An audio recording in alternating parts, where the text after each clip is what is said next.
mureke uko bimeze aho kugira ngo bezishize kugira yazanye n'indi yararwe sinzamenye niba ari bo bayanditse ariko nibo bakunda kwiririmba cyane ikunda kuvuga iyo naniwe ni wowe ujya uduhura rwose.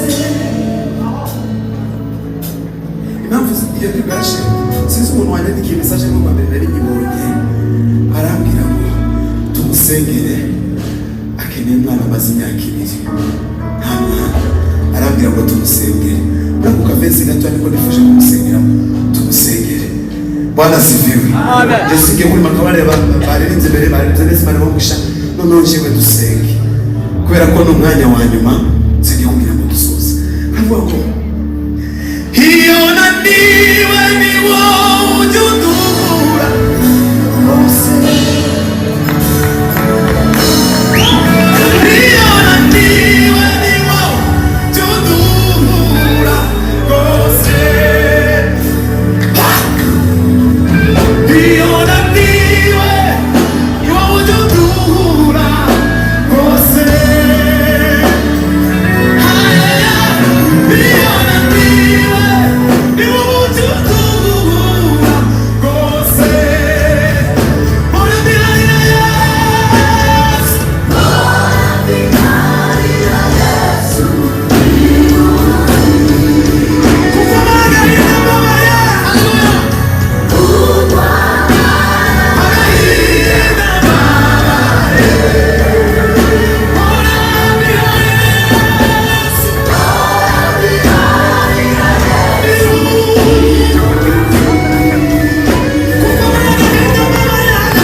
ku mutima ye tukuri kuri sente data nayikunda narabereye kunda sente kandi bayihe volume niyo message ndi kumva nubaha kubera ama message menshi nagiye muri misi tumaze kandi Imana ishimwe ku cyumweru Imana ishimwe ku bwana gatatu hano ufite ifaranga nyinshi muri mufuka nageze hano sente ndi mukugera hano nakwinjira gasubira gasubira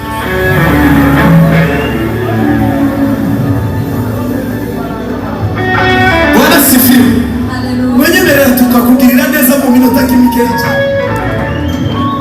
niyo message ndibwe niyo ndetesika hari umudivani kavango agahinda kaburi munsi unibereho igoye cyane n'ubusu suguwe na bose ndetse n'abandi kujya musengana ni Yesu ufitiye ngajusi bandinyosa jutekereza Yesu ijunyurama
Musi jambo tugiye gutaramiraho kujambo rivuga ngo ni Yesu ufite ibanga ry'ubuzima ngira umuntu ko ngira ngo ni Yesu ufite ibanga ry'ubuzima ni Yesu ufite ibanga ry'ubuzima ayimana we hari byinshi uhura nabyo bikababaza umutima wawe watakamira Imana igasana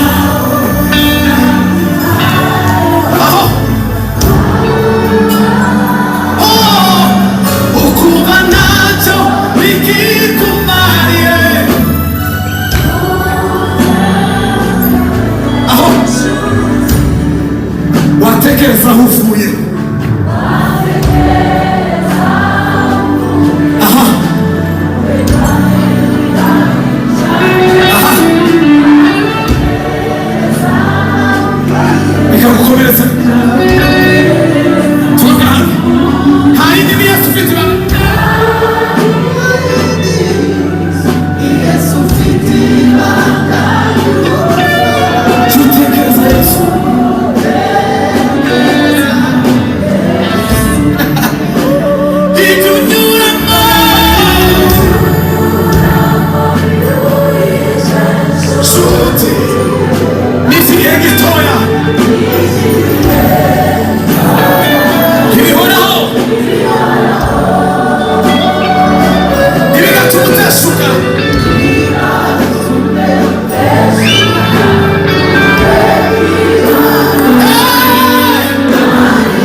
mumeto.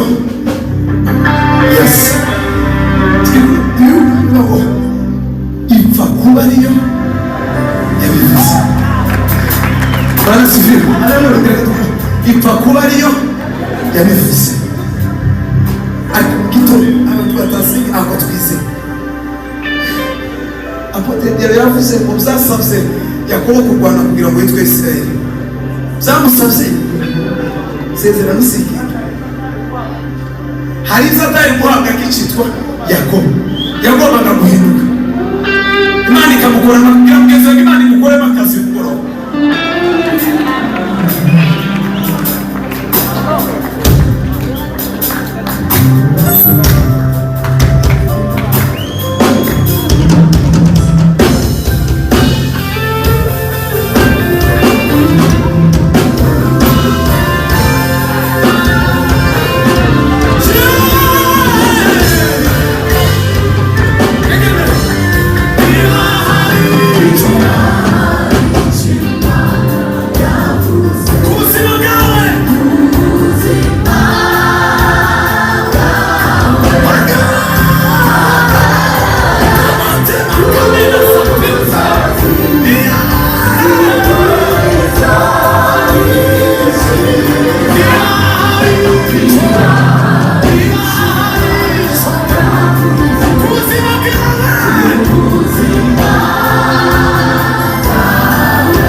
N'Imana turaririmbiye zabwira abantu babwiye ngo ndi ubuhamya bugenda.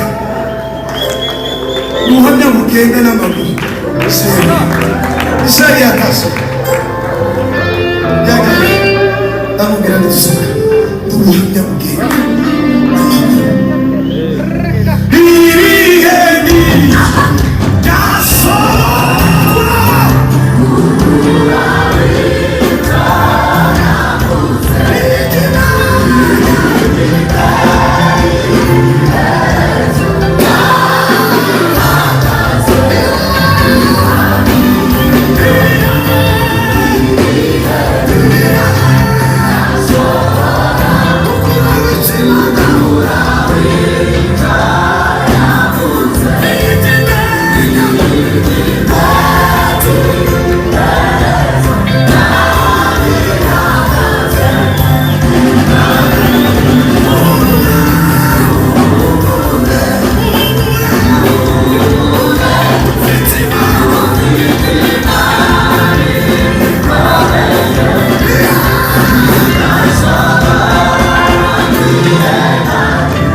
Yashika nundu fitinda ivuga twa mutisi ngazi. Bwana sifiwe. Haleluya. Ako pastor namukunda tumaze kurira ahantu henshi biramurabiriye ariko mu gitondo yanshemze musingi nazashemba akabumba yanshembuye arasubira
Paratubwirije abantu babaye bavunjaye Yesu kugira ngo igitangaza cyatubayeho umuramyi wahatagaragara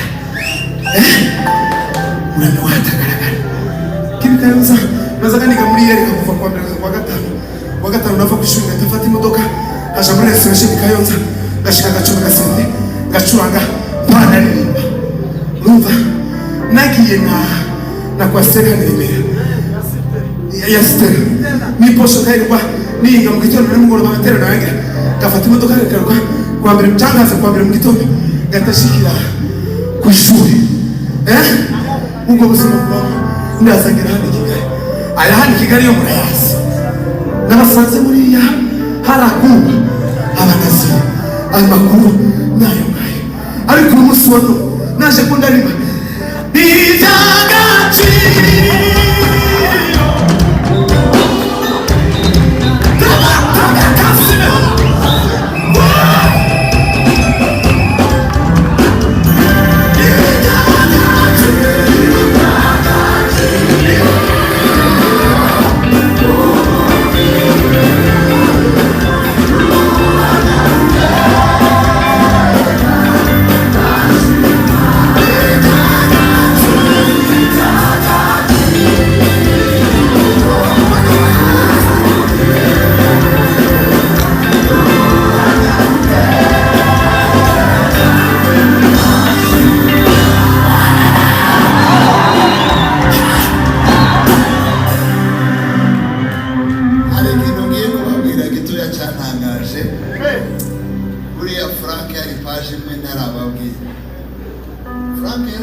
shaka kumuha akazi mubaza ibyo yize yarasigaje nk'icyumweru kimwe ngo arangize muri Yereka mu bwubatsi sibyo ingeniera civil komo mvuga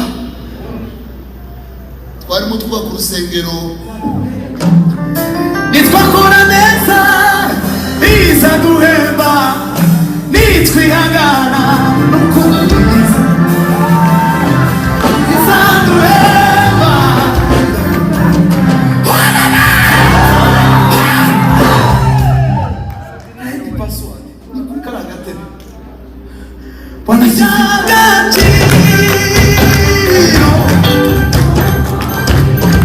Tumuhanya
numva n'ubwiza jewe ingaruka ndabasobyemera sinzi kwigisha sinzi gateoloji ariko bakorare nzobaho ubuhamya bwanje Petit Frere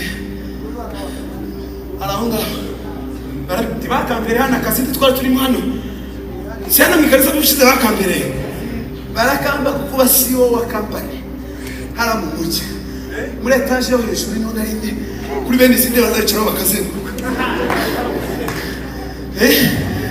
igira hajya nikira mata arakamba keza baragiye kumva ifaranga nziza nono ati naje nono ndakize ndagenda umunsi wa mbere bankoresha training nuko nono waje ku munsi wa kabiri nakingura muri biro nakwinjira ati pe abanazi bose bakaba binjira baba busuzwa dufite company zitwigiriye ngo habe na kabiri mungere mu kazi ubigereka saa 8 gutya mbona abanazi bagiye live na marking habe na gatatu mungere gutya mbona link na manuzi na marking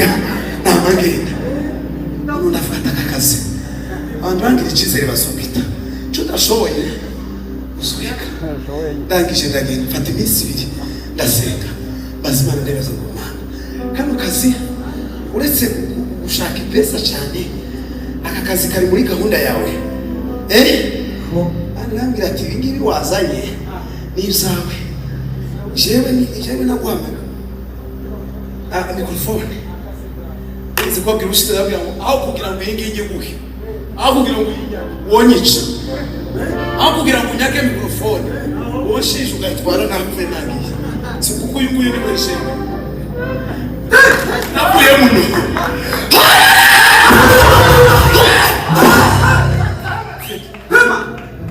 ibanganye twebwe kandi twahinze indirimbo ngo situzamurika abandi ngo tubasa na twazamuka kingigeze kuvuga ngo ni wibagirwa imbaraga zakugize umurimo ngo uzaburi mu manege kwa usubira iyo wafuye bitwara tutuhimba ngo tugire amen amen tumata amen amen amen niwe tuzamuri biganza muja